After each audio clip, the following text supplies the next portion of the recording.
What's up, Hunter Clowdus here, and today is a special day because I am working out with a super talented, amazing friend of mine, Fresco Trey. I discovered this guy months ago on TikTok. One of his songs was going absolutely viral. I made a TikTok. We've connected through social media. He's coming over here to the Legends Lab today, and we're gonna get a lift in. We're gonna talk about life and just kind of chop it up. He's on his way here now. I'm super excited. We'll see you then. There he is, baby. Let's go, man. Yo, what's good, man? Keep the vibes, man. Nice to meet you, dog. What's up, brother? Good to see y'all. Hey, y'all ready to get some work in? Let's get it. Let's go, let's go. I'm telling you, I quite prefer living with people because the energy that you get is from others who are like-minded, who are creative, who are hungry. Yeah. It's so worth the little trade-off that might, you know, at times be inconvenient because you want personal space or what have you. Yeah. But yeah, I would encourage people to like find someone you vibe with and like live with them and grind with them. And if it's a relationship that's positive, then you're both going to grow. If it's toxic, of course, anything toxic is going to be negative. Yeah. But I think too many people want to like do things on their own. Yeah. When you're alone, also it gives you an easy way out to just like be complacent sometimes. You know what I'm saying? Bro. Like when you by yourself, you can procrastinate. You know what I'm saying? You could prolong shit, but like when you with other people, like you said, got the same mindset as you, is gonna go, all right. Not a competition, but it's like it's a good competition almost. All right, now I got to get up 100%. and hold my weight. You know what I'm saying? Yeah, bro. If I don't, the ship gonna sink. Yeah, you know, yeah. so. That's such a winner's mentality though. Yeah. Cause not everybody views it like that. I always say like perception is reality. So like how we perceive life is our reality. Yeah. And I think that approach to things, it is one of encouragement and motivation and inspiration. Opposed to if you view that same thought in a different way and you view it as competition, then the toxicity creeps in, then it can become negative. Because it's like, man, nah, you do you, I'll do me. Exactly. So it's the same scenario, but it's the perception of it that dictates the light or the darkness of it. Exactly. It's really cool, bro. It's all up here, right? Facts, It's crazy. Where were you flying in from? I was in San Francisco. Okay. Yeah, I went out there. So you know, I don't know if you knew, but I've been like cool Post Malone since like 2018. No way. Yeah, and We'll go overhead and then it's yeah, all the way back. Yeah, perfect. And so I went to San Francisco just to get a vacation, bro. Yeah. Literally, he had a show out there, and I didn't know. So I went to the show, and shit, man, we just was kicking it, bro. Going crazy all night. I had to fly this morning. Oh my gosh, bro. That's why like, I had to come here and go to the restaurant because I didn't even get the change or anything. Yeah. That's fire, bro. Yeah, he I think I saw in an interview or something you did one time. We're just gonna basically make like finger guns. It's gonna rest on our hands. We're gonna step with one leg on it. Perfect. And then we're just gonna go touchdown. Perfect. Yeah, I saw in an interview like one time you were saying like he was inspo for you on some stuff like the world really didn't know. Yeah. So that's cool. But I didn't know you knew him and like y'all were boys like that. Yeah, I know. I seen that you fuck with Mike Stud. Yeah, bro. That's how I met Mike. No way. I'm on tour, Mike. You knew that? You didn't know that? Nah, bro. I thought that was how you found me. No Mike. way. Yeah, I was on tour with Mike. We're good with the bands. Bro, that's crazy. That's how I thought you found my music. Nah, bro. Truly, it blew up on TikTok, and I was like, bro, like lyrically, I resonate with this. Yeah. But I didn't know any of your work prior. Yeah. Bro, that's super cool. Those connections make so much sense to me because those guys, and you, even having known you from a short time, I feel like y'all all have that same energy and outlook. Y'all all have that same perception that we just talked about, you know, of like, there's two sides to this coin. Exactly. Yeah, Mike's a deep thinker. Yeah, and you know, another reason I feel like we get along is like, because I'm super spiritual, and what you're saying about like, it's two sides of that coin, it's like, it's one of the laws of spirituality, it's called the law of polarity. And it's just tell you that, you know what I'm saying, for every, whatever happens, it's the opposite. So like for every bad day you have, you got 3 good days coming. For every good day you have, you got a bad day coming. You just got to be able to stay in that medium ground and not like get too low or get too high. Facts, and man. really, you know, Fact, yeah, it's been really cool seeing, this is, I think, like 20 pounds. We'll work up, but yeah, we're just still warming up. You just went straight up, right? Yeah. Going back to Mike, seeing his journey through that spirituality and finding himself, like, bro, his podcasts are just phenomenal. Yeah. I mean, he is really, like, gone on a personal journey. That's really cool, man. Yes, sir. Now, Mike is him, Gary Vee, post that, it's like a ball full of just information, bro. Facts, man. Facts. I mean, that's a crazy friends group right there, bro. Yeah. Between the four of y'all, like, y'all are like my people. Yeah, that's hard. Like, for real. Hard. That's so hard. Cause y'all see it in a different light. Yeah. Y'all run on the side of not the majority, you know? Exactly. Y'all really think outside the box. Y'all stand outside the box. Try to, you got to, bro. Yeah. That's the only way you can keep coming up with new things to structure the world. Is if you're doing everything everybody else doing, then how are you gonna make, you know what I'm saying, something new, cool? You dig what I'm saying? And it's like, that's my whole outlook on this music thing, but I want to make it to where it's like, you don't have to shoot people, sell drugs, you know what I'm saying? Yeah. Grow up acting like you was broke when you wasn't, just to become cool, you know what I'm saying? Being broke isn't cool, you know what I'm saying? Like, that's why people grow up and try to get out of it. Yeah. You don't see people growing up trying to be broke, you know what I'm saying? Like, so like, I just want to make the uncommon cool, you know what I'm saying? Like, so that's it. And that's what I learned from like posts and people like Mike, like they do the same thing. It's just like, being yourself is the coolest thing you can ever do. Man, that's a line right there. You know? Being yourself is the coolest thing you can ever do. Oh, I'm locked in right there. It's all on the muscle right there. So again, I'm always finding that position before I add the weight.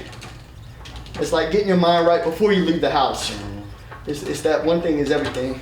Everything has just been better for me because, like you said, man, you really put your mind to it. Like, I know it's cliche to say, but when you put your mind to something and you actually believe it, not just saying it just because, like, all right, I'm gonna put it in the air, but when you actually believe that with your mental, bro, that's a whole different feeling and motivation, and it's like, you know what I'm saying? Like, there's nothing that can stop you for real. Yeah. I really, like, that's really how it be for me. Yeah. So it's just like. Now, to me, that's the definition of manifesting. Exactly. See, people forget the believing part. Mm-hmm. People think that manifesting is putting it out in the air, but then you added, you gotta believe it, you gotta feel it. You can't just say it to say it. And people think like, I'm like putting it out there and nothing's happening because you don't believe it. You're not invested. So if you're not invested, the world's not gonna be invested. You gotta believe it before any other energy is gonna feel it. With the business, the show business, it's cool to see just the behind the scenes. I'm a big behind the scenes guy. Like I would almost watch behind the scenes than the show. I love the process. Like I love the process because that's where the grit is. That's where the error is. That's where the run it again. Nah, give me that piece again. No, I didn't like it. Bro, it's good. It's 4 a.m. Let's go. Wait, so one more loop. So question. All right. When y'all shooting, right? Say one person doesn't like how they said something. You gotta shoot the whole thing over? Typically, it's like when. So with music, it's you in the studio, and you can chop yours up a million times. When you're doing a scene, there's multiple parties involved, so it's more similar to a live show. So in a live show, you got your people on stage with you.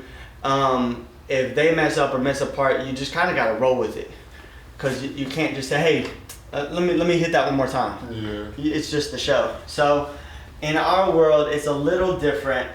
But if you have a bad take, everybody knows you had a bad take. Like if someone misses a note, you know. So you know. So rarely would you ever have a situation where someone's like, where you'd have to shoot everything over. But typically you'll shoot a wide shot or an establishing shot. And then you'll move into what's called coverage. So say we were shooting this scene here, we would get a wide of the three of us. So we establish that we're all chit-chatting. And then the lighting is this way. So let's say, because that's what it is right now, his coverage will be first because we're already lit for it. Because it takes time to move all the lighting to light for us.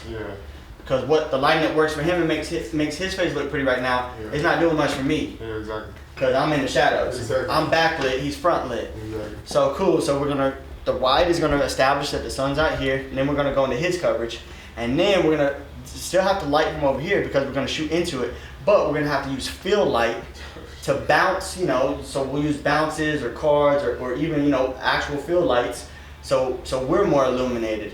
So we'll shoot the wide, we'll go in for his coverage, then we'll flip cameras, flip the lighting setup, so that's, you probably got 45 minutes to go chill in your trailer, whatever. That's a lot. And then you start shooting our coverage.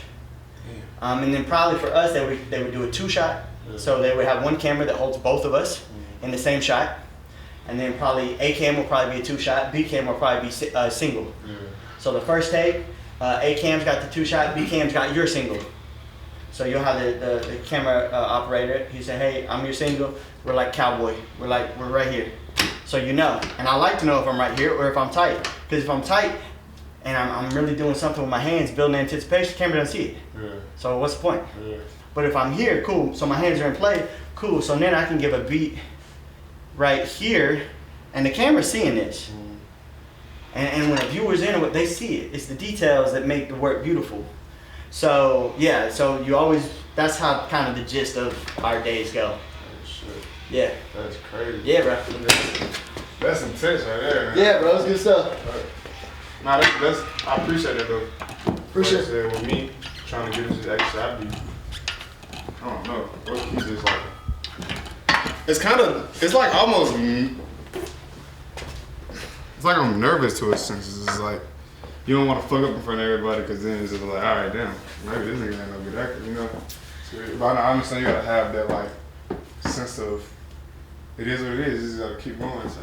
Yeah, I could just go on about what you just said, because while there is that, still, you know, the other side of that is really where like your freedom lives. Like I remember as a kid, I'd be scared to go to the diving board because the lifeguard would be really cute, and then there'd be a couple girls from class, and I'd be like, I don't look stupid up here, and I'd be trying to do a gainer or something crazy, so like running and doing a backflip. And I would do it, and I would bail like midair and like backflip, and I'd get out from the water and looking. Lifeguard didn't even know I did it. The two girls are eating popsicles with their back turned. I was like, oh, wait a second. I was creating a scenario that put all this pressure on me that wasn't even real. This whole narrative was a fallacy. So immediately I get up out of the pool and I go right back to the diving board. So it was actually in the failure, realizing that I was big enough to handle no matter how it went, I was growing from it. Yes, sir. No cap. Yeah. So yeah, anything that you're approaching in life, when you know, like, regardless of how the world perceives it as a W or an L, I'm the G. I'm the growth factor. I'm growing through this. So y'all can judge it, y'all can rate it, y'all have fun. I'm the man in the arena. That's why that banner, I live by that.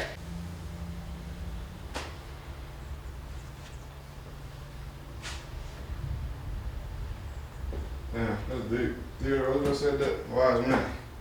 That's the one right there, bro. That's the one right there. Facts, bro. So anytime like I get up in my head, or I'm like, I feel like, how's it gonna be perceived? I think about that, and I know the honor lies in the doing, not the judging. It's the person who doesn't, like, the person who doesn't just do this. The manifestation comes from the action, from the process of actually moving forward. I always go back to that one, bro. Yeah, for sure. If you don't want me asking, how old are you? 30. Got a lot of wisdom, bro. How are you? 23. Okay. Yeah. Like, now is your time, and you're doing it the right way. Very humble and learning, but also giving back. Exactly. You know, a lot of people in the process, especially when they are younger, it's a take mentality. It's not a give mentality. They fail to understand and realize that it's actually in the giving that you receive more. Exactly. And it's a deeper thinking. It's a very mature thinking, but you have it, and you're very humble in your sense of being able to listen and respond and react and adapt. I say one thing is everything. I say, hey, do 6. You hit 4, you still got momentum. You hit 5, I call out 8, you do 8. You don't say, nah, man, I'm good. I just got off a flight. Nah, man, last night was good, but this is a cool gym. Nah, bro, you about to work. Yeah, exactly. Like you real one, man, for real. So I trust you in here, and I trust you out there. Anything you need, I got you, because I know you got me. For sure, yeah. And it goes back to this. Exactly. And we got that, bro. Yeah, yeah. I appreciate you, though. My God, yeah.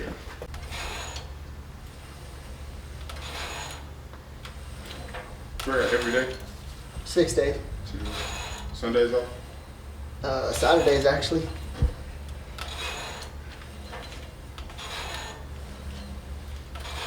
It used to be Sundays off. But me starting to work out on Sundays actually started from me wanting to beat the guy across from me. Because you know Sundays is where everybody took off? Because I knew he started his work week on Monday. Cool, I'm gonna start on Sunday. So it started as me like, cool, if you're gonna do this much, I'm gonna do this much. Yeah. It's all love. It's not a competition. I gotta do it for me.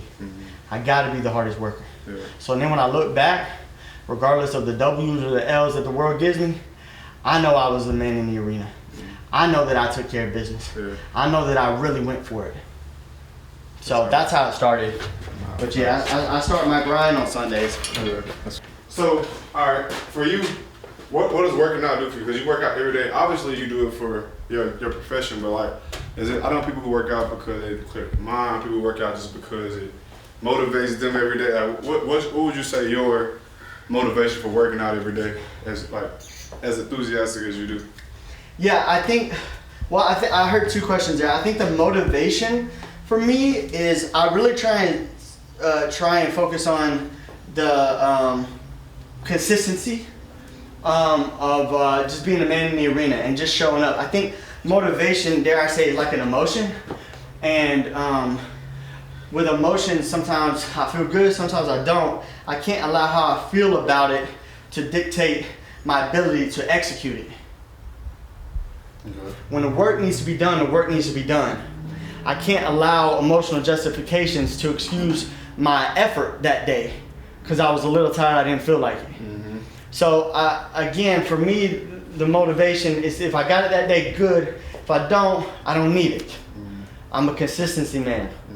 And I know the work that needs to be done, and I know through repetitions that I'll get the work done. I feel like, if I'm hearing it right, I feel like it builds character too, because I feel like it also goes to, like, say for example, one day you wake up on the wrong side of the bed and you walk out to your mailbox and a group of people walk in and they all like your biggest fans. It's just like, are you gonna be that person who let you waking up on the wrong side of the bed show to your fans, like, all right, be an asshole, or are you gonna be like, all right, humble yourself and be like, all right, let me just go and be, you know what I'm saying? Yeah. Be the righteous person that I should be, and then handle whatever I gotta handle on the back end. So I feel like that also builds character, what you just said, if I'm hearing it right. Yeah, 100%. And for me, that was a big maturing thing for me, understanding that the spotlight perhaps I won't always have. And I want to say it was either Michael Jordan or Kobe Bryant. Fans are paying to see, he said a thing about fans coming to pay and see him because they asked, why do you never take a game off? You know, you're tired, you're beat up, why don't you rest for the playoffs? And he said, because somebody up in the nosebleed saved their $5 to come buy a ticket to see me tonight. They'll probably never be able to come see me again. I'm not going to sit on the bench. They came to see me play, I'm going to play. So it goes back to that story for me in regards to dealing with, you know, people who appreciate me or fans, if you will. I might never cross paths with them again. So I can humble myself and put how I'm feeling aside because I'm a professional. Exactly. And when you work really, really hard for something, you wake up on the wrong side of the bed less, I've found. When you really work hard for this, it means too much to you to have a bad day. You've had bad days. Yeah. You had days when you couldn't go through a drive-thru. You just had to eat what was in the pantry. You slept on floors. You have been broke. So I think when you really build it brick by brick, you appreciate people coming to your house, your building. You appreciate that. And I've been investing in this building for 30 years. I'm proud of it. I do want to show you the backyard.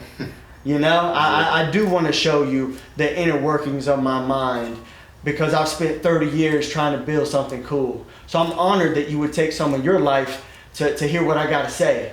So that's how I approach like the fan thing. It's bigger than how I'm feeling. I understand my place, my role, my calling, and I lean into that every chance I get. That's big, bro. Yeah. That's big for sure. Yeah. As far as the why I work out, I think it's because through all this, I learned all that. Really. Yeah. Through. Okay. Well, that's totally different. Then I'm doing a scene. All right, man. All right, man. That's totally different. Slight adjustments, totally different. I learned acting with the dips today. So everything in here taught me everything out there. Again, bro, I'm telling you, it's the one thing is everything. I'm getting better at acting when I'm working out. I'm getting better at being a good friend when I'm acting. I'm getting better at everything when I do anything. Because one thing is everything. See, I don't have time to just focus on, I gotta be the best actor, best actor, best actor. I don't have all that time. I still gotta be a friend. I still gotta work out. I still gotta do my Twitch streams. I still gotta do this, that. I still gotta be a good son to my mom and dad, a good brother to my sister. So is that, am I gonna allow that to take away from my acting? Because I gotta focus on that? No. I need this to play into that. And then I need that to play into this. I need it all to work for me, not against me. So once I got that, okay, one thing is everything. This has to make me better tomorrow when I show up at 4 a.m. to shoot the show. So how do I do that? I have to have a really expansive mind to allow the ability to learn small adjustments. Cool, I can use that. So I'm always trying to use everything for me. And once that clicked, and it didn't click until 28, I was really like, whoa, I stumbled upon something here. Because I was beating myself up because I'm like, man, I need to allot this amount of time just for acting. Like, I just need to be reading scripts. I need to put this much time into this because I got to get the content out. I need to put this much. I was like, my schedule, I was like, I got to do this much in this much time. It doesn't work. And I was like, wait a second, no, I don't. Everyththing I do helps me with everything I do. Everything I do helps me with everything I do. Heard that. Sure. When you can get that, talk about the spirituality of like being the man in the arena, knowing that you're enough, doing those gainers in front of everyone and backflopping. You look forward to that. You hope you fail, because that's where you really learn. Yeah. That's where you build the bricks. That's the good stuff. Really. So, snap to that. So, I can retweet that, yeah.